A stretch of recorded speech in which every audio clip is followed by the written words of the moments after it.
Arlo, coach ngayon. When someone told us na Rendon is coming for training, actually medyo nagkaroon ako ng interest agad. Dito kami nagsimula. Talaga. Ako, from zero knowledge. Wala akong alam bro sa manual. Kasi meron ako, nagmamotor na ako, scooter lang. Matututo kami ng proper agad. Yes, so yung tama agad. Tama agad. Kasi mahirap na natuto ka ng mga mali. Tapos before ka mag-aral dito, Mahirap na baliin yung mga reason ko talaga bro. Hindi naman talaga ako magmamotor. Kaso parang dumadami na masyado yung mga kamoteng rider. Yan! Oras na para tama, para mali. So maganda na isa ka sa mga magiging advocate din ng road safety.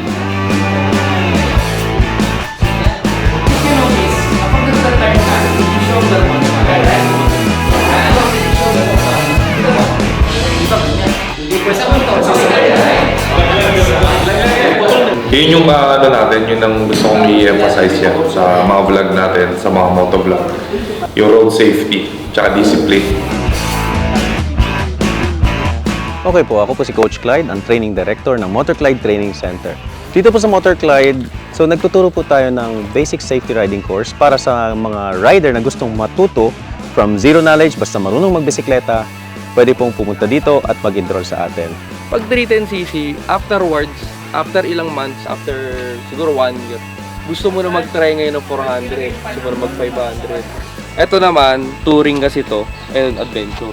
Hindi tayo nagtuturo na kung big bike ang course, diretso na tayo big bike para hindi rin sayang ang time ng estudyante. Mas okay ito sa'yo. No? Mas okay nga. Mas okay yun sa'yo. Using the tip of your shoes is much safer to rather than this. Kasi ito mabigat. So para mas kontrolado, parang hinlalaki lang. So ngayon, wala kayong chance gamitin to. Kasi ito ay naka-lock. Puro. Ito muna, synchronize nito. Mastery plus mastery nito. Ikaw ay naka-safety. Ay, hindi ganyan na ng camera. Ano safety ko? Ito. Naka-clutch. Yan o. Para kahit makapakan. Kahit napakan, accident clutch. Clutch din. Hindi ka mobile. Hindi ka makaban. Tama ko, pagka walang gas. Ikaw, dahan-dahan. Sa tamang posisyon ko.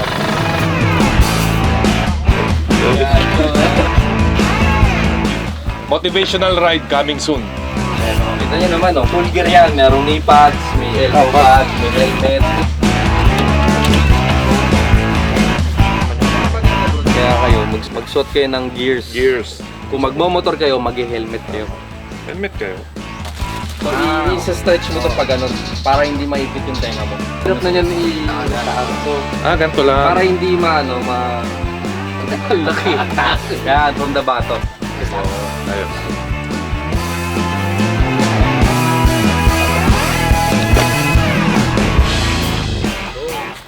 So, ito pala yung clutch. Yes. Ito ang front brake, clutch, rear brake. Rear brake ako. Ito ang front brake. Front. Maglagay ka ng pressure sa paa. Yung kaninang ginawa natin nakatayo, ito, relax lang to, relax lang ito. Turn left, papunta rin ng hips, dito ang point ng hips. Yan, upper body. Yan, mabagaan sa akin. Good. So, ito lang na, ganyan lang siya. Para masanay ka, parang i-free-wheel mo, parang bisikleta. Release the clutch ng konti, yung consistent siya. Yan, parang kang naglalaro, parang bisikleta. Pero dito ka nakadepende. Lakad lang, ilakad mo lang, sabayan mo lang ng lakad siya. Sabay mo na lakad, clutch lang. Okay, and stop. Full clutch. I-free wheel mo lang siya para magamit mo yung rear brake. Hanggang dito ulit. And stop. Treno gently. rin yung pa ako eh. Ang movement ng clutch mo, dire-diretso. Huwag mong babaguhin siya. And stop. Yung clutch, then brake. Forward ang konti. Ayun. Wide turn. Maximize the space. Huwag masyadong turn. Yan. Keep the bike moving. Tingin agad dun sa dulo. Dun sa dulo ang tingin. Yan. Release ng konti ang clutch para magaan. Good. Good. Open ang clutch ng konti. Hindi ko pa maano eh. Sige lang, sige lang. Familiarity lang. Good. Sige, diretso lang. Huwag masyadong mabigat sa brake para hindi ma-hold ang momentum. Sa pag-re-recute ka, timing ka doon. Diretso. Mabilis ang release doon. Kaya gano'n. Sige, quick start lang. Okay, ulit. Alright, galing na akong coach ko eh. Parang wala pang 30 minutes yun, natuto na ako. Galing. Umpisa pa lang yun. Ang unang tinuturo, Let's go. ang unang tinuturo Safety. talaga is paano huminto muna. Kuminto muna. Kailangan Tama. ma-perfect yung Solid. Pag na-perfect mo kasi yung mabagal, yung mabilis sa'yo ngayon. Kaya na, pala, mas kaya madali. pala magaling ang motor glide sa mga mababagal tsaka sa mabibigat kasi pine-perfect nila yung mga details na Kasi- gano'n. Yung kanilang turn, di ba? Mabigat. O, ngayon, ihakbang mo pauna lang. I-release mo ng konti clutch. Pa-open. Pa-open ang clutch. Sige, dahan-dahan mo i-open ang clutch. Dahan-dahan mo i-open. Kunin mo yung momentum. Open pa. Open pa. Pag matakot na open, hindi yan magbibilis ng super naman. Mababa idle yan. Ito by moving. Good. Open ang clutch ng konti pa. Yan, ganyan lang. Relax. Ganyan lang. Good. And stop gently. Di ba nagagas, di ba? Hindi pa. Body positioning pa lang yon and friction zone lang yon. Sige. So, kailangan makuha mo to, momentum na to. Ito lang. Ito muna. Maganda. Balancing. Tapos medyo napapamiliarize ko na yung yung synchronization. Napaka-importante ng mga drills. Tsaka drills kasi, pag na-master mo, yun yung magiging safety mo kapag lumabas ka na dun sa totoong kalsada. Yun yung equipment mo para maanuhan mo para makapag-ingat ka. Magandang drill yun na at least kahit pa paano, kahit mabagal na mabagal, kayang-kaya mo. Tsaka medyo natitimpla ko na kanina Nire-rev ko pero kinokontrol ko pa rin ang clutch. Timpla lang di ba? Oo, timpla lang. Ay, napakagaling. Siyempre, yun naman yung mga drills na kailangan nila matutunan. Kasi in the real world, very useful siya. Kasi sa pagmamotor, hindi laging mabilis ka. At least yung mga estudyante ko, marunong sila magtimpla ng power clutch tsaka rear brake. Sa harapan tingin, sa akin ang tingin. Harap lang, yan. Slow down, clutch in, brake. Mas Galing. Mas stable ka, di ba? Pag nasa harapan. Unlike Pag pag nakatingin ka dyan, napapaganon. papunta rin dun yung motor. Tingin ka rito, papunta rin dun yung motor. Tama. Kaya rito. Oo. Pag nakatingin ka doon, ang vision mo lang nandun. Oo. Pero pag nakatingin ka doon, kahit ito Correct. kita mo Oo, literal tama. Diba? Nakita natin yung development from early morning. Kasi talagang, sabi ko, si Randon is kilala as an influencer na maangas. But here is totally different Rendon. Ito yung Rendon na willing to learn. In-unload niya lahat kung ano yung dala niyang ego when in terms of teaching method. So sa teaching na to, ina-absorb niya lahat kung ano yung tinuturo. Which is that's a good sign and attitude of being a rider. It's a good start, bro. Gago ako pero may disiplina ako. Yes. Ang yabang, nilalagay sa lugar. Yes. Tingnan, Rendon Labador pa, naka-gear pa ako Sino ka ba? Sino ka ba? Di ba? Official tagline, ang kamote, kinakain yan, hindi inuugali. After lunch, magpuproceed na sila sa ating final evaluation para ma-assess natin kung pwede na sila sa next level or magiging mas safe na sila sa kalsada. Kasi may mga different levels po tayo of skills. Hindi lang po siya tinatapos sa isang course na okay ka na. Hindi. Kung gusto niyo maging safe, mas mag-invest kayo sa training ng riding. Diba, no? Professional, no? Professional. Pulido, no? Ako size na ito. Sakto sa akin to.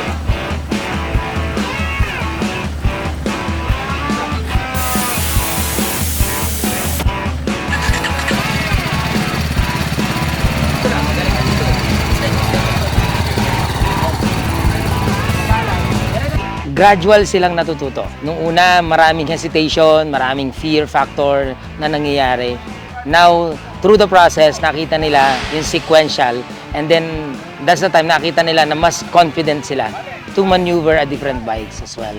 To think na hindi naman ordinaryong motor ang ginagamit nila. So proud to Rendon na talagang totally maganda yung progress ng kanilang training.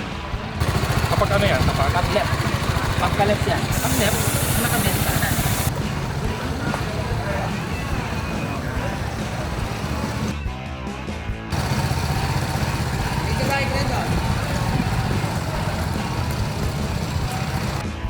Isang mabilis turuan because of the discipline. I can see the discipline. So we're amazed na sa short time na nagdi-drill, yung starter, na akala namin na mahirapan sila.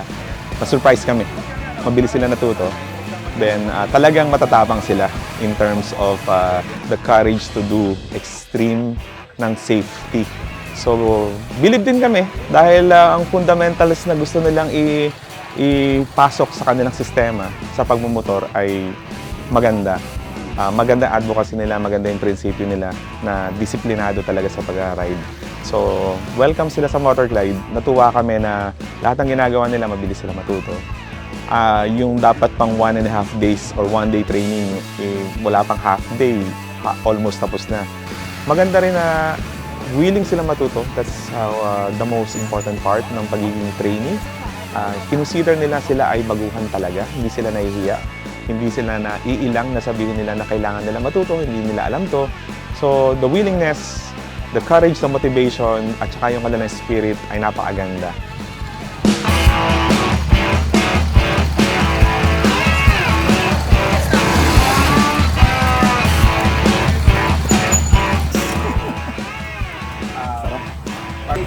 Maganda. Inaano ko pa eh.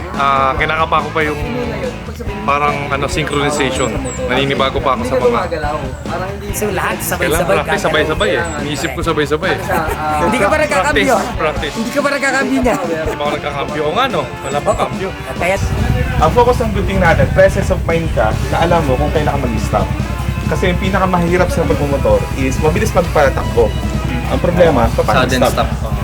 Yung sinabi mo. Kaya pala sinasabi nila kapag marunong ka mag-drive ng manual na sasakyan, mas madali mo nang matututunan yung manual na pagdadrive ng motor. Correct. Kasi same concept siya. Same lang yung gagawin mo, magkaiba lang yung pwesto. Nandito lang sa kamay mo. So yun ang, pag sinabi lang anong mas safe kotse or pagmumotor, depende sa perception. Pag motor kasi kita mo lahat. Pag kotse, hindi mo kita yung iba. So yung calculation, pagalingan pag nasa kotse. Pero sa motor, kita mo na agad. Ako naman ang sagot ko, depende sa tao. Correct. Depende sa disiplina. Kahit Correct. nakakabayo ka eh. Yes. Eh kung sinip, di ba? Yes. Eh kung bilangga ka. Tama rin Nasa yun. disiplina din. As disiplina yun. Walang safe, walang Nasa rider yan. nasa rider, nasa tao pa rin yan. Wala na 1 second.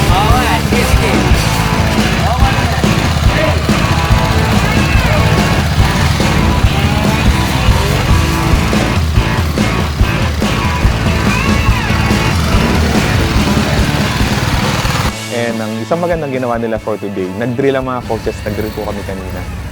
Kung nakita po na marami, mahirap po ng konti yun sa baguhan, pero surprisingly, sinalance namin sila, so, nakasabay sila sa aming 6 na coaches, na silang dalawa magkapatid, nakasabay sa amin. And we're happy na meron na naman po tayong naturuan dito na maayos at madadagdagan ng safe rider sa daan.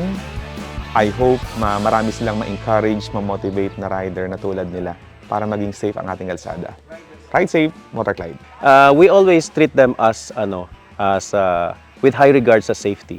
Regardless kung sasabihin nila ayoko mag-gear, hindi pwede. Dapat we have to follow the same standard and masunod po ang ating protocol and program sa ating safety riding course.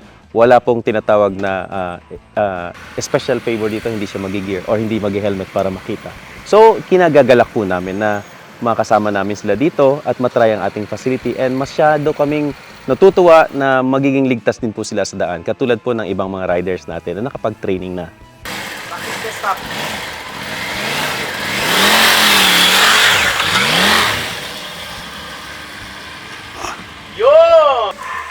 Ang technique natin, tamang-tama, nakuha yung ano nangyari. So, check. Kamay. Good. Pa. So, ang pick up na niya eh. Yung hindi ko na-balance. Ganun yung big bike. Kaya ang rule, straight handed ba? So, ikot tayo dito. Tingin ang motor. Walang nabali, walang tagas. So, good. Off siya. Tapos, dito ka po posisyon. This is what we call ba normal na bike lifting. So, harap sa akin. Dito ka nakatalikod ka sa motor. Yan. Hawak mo yung grip. Ito, this one. At saka yung likod. Yan. Lift. Together. Dito, pa. Sige, all the way. Up. Tulak ng puwet. Sige, atras. Tapos. Hila. Okay. Kung matumba ka sa right side, syempre off muna, no? First gear. Para pag lift mo, hindi siya yung naka-neutral na umaabant, gumigilid. Either left or right, no?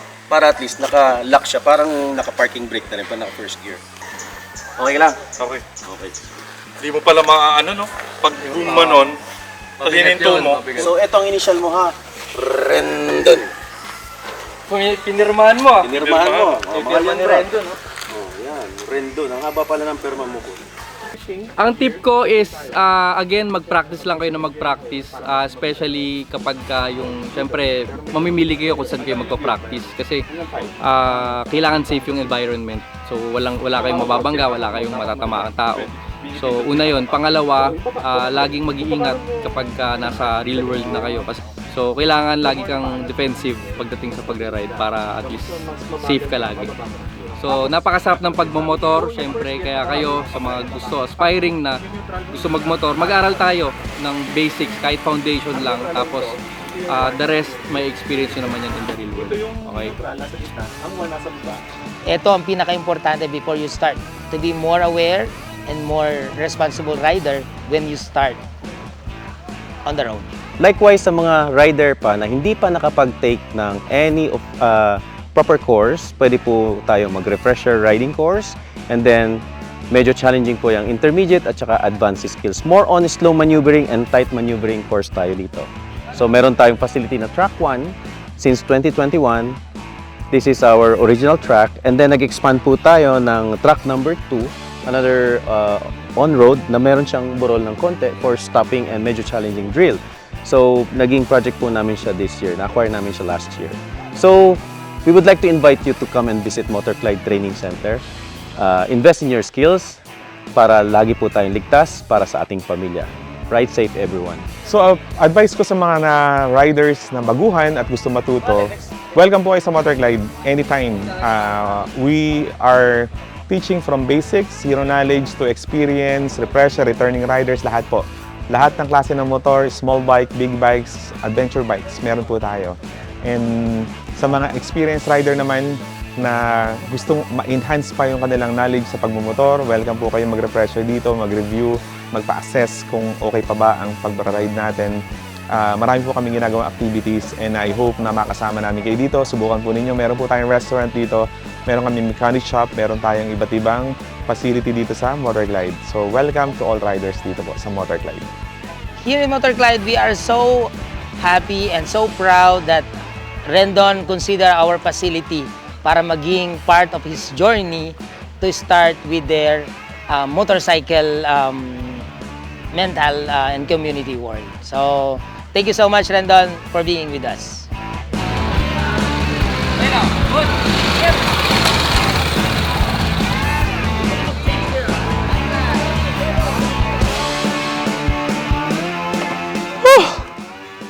Super, wala akong masabi.